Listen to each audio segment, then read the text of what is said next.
This video explains the internals of FredoGhost. As you know, there is no native framework in SketchUp for proxy. So I considered it was important to understand what happens under the hood, because it's not totally transparent to the user. So I recommend you watch this video carefully, because there are some do's and don'ts associated with FredoGhost. When you create a ghost for a real object, FredoGhost will construct the ghost as a separate object in order to use its definition. So let's take this share and make it a ghost.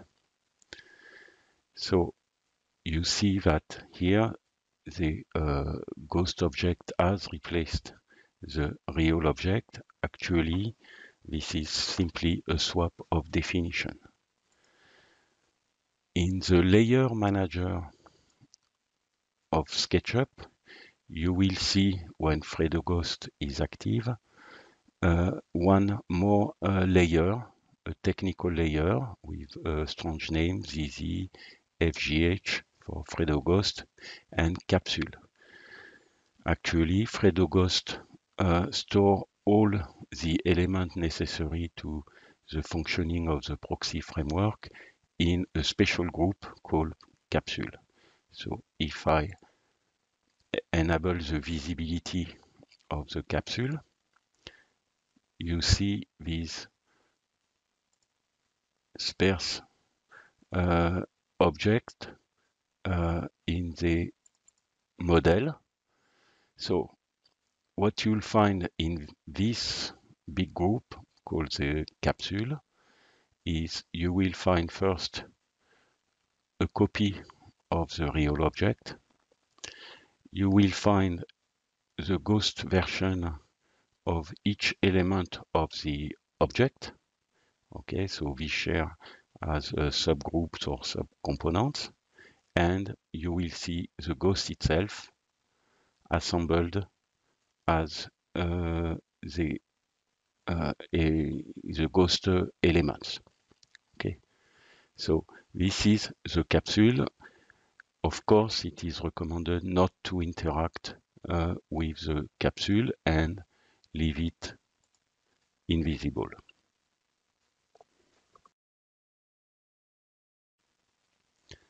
All the information necessary to FredoGhost is stored in the model. It is stored in attributes of object or in attributes of the model.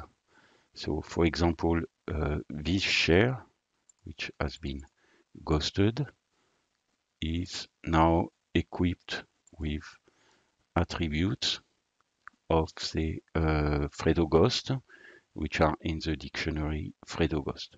So again, please do not interact with these attributes, because they are essential to the good functioning of the FredoGhost and the proxy framework. Similarly, in the model itself, you have attributes of FredoGhost. So for example, here you have the current method, and you have other information, and you have also a dictionary for each configuration you create. Again, not recommended to delete or change these attributes. As seen in other videos, FredoGhost supports two modes. One is called the substitute definition mode, and the other one is the layout compatibility mode. By default, you are in the substitute definition mode. So when you convert an object to its real version or ghost version, the object remains the same, only its definition is swapped. So if I convert this chair to real, actually the definition of the chair has been swapped. Same for ghosting. This explains that if you move the object or perform any kind of transformation, the object, because there is only one object, follows automatically. So this is important to remember. You don't really change the object. As a consequence, if the object has other attributes, these other attributes are preserved. Okay.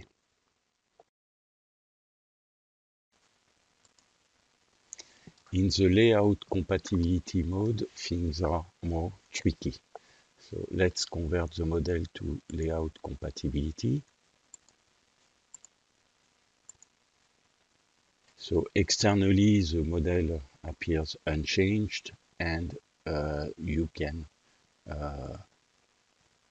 ghost and convert to real object as in the substitute definition mode. However, under the cover, you first see that there are additional technical layers. So the one which is terminating with R is for the real object, and the H is for the ghost object.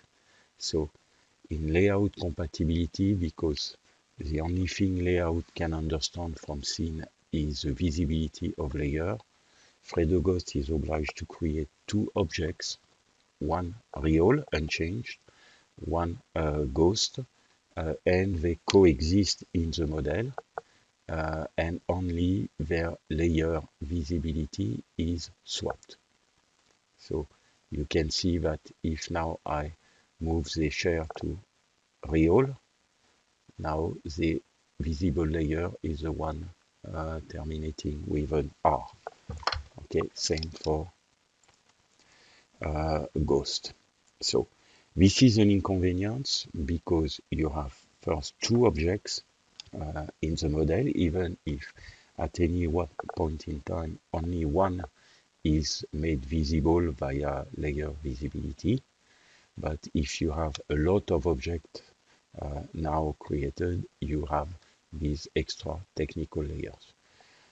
So don't play with this layer, don't erase them. Normally, FredoGhost tries to ensure that the visibility of these layers is correct based on the status of the model. So if you were to force the visibility of the real layer, FredoGhost will reestablish it to the normal visibility, unless you do it interacting with FredoGhost.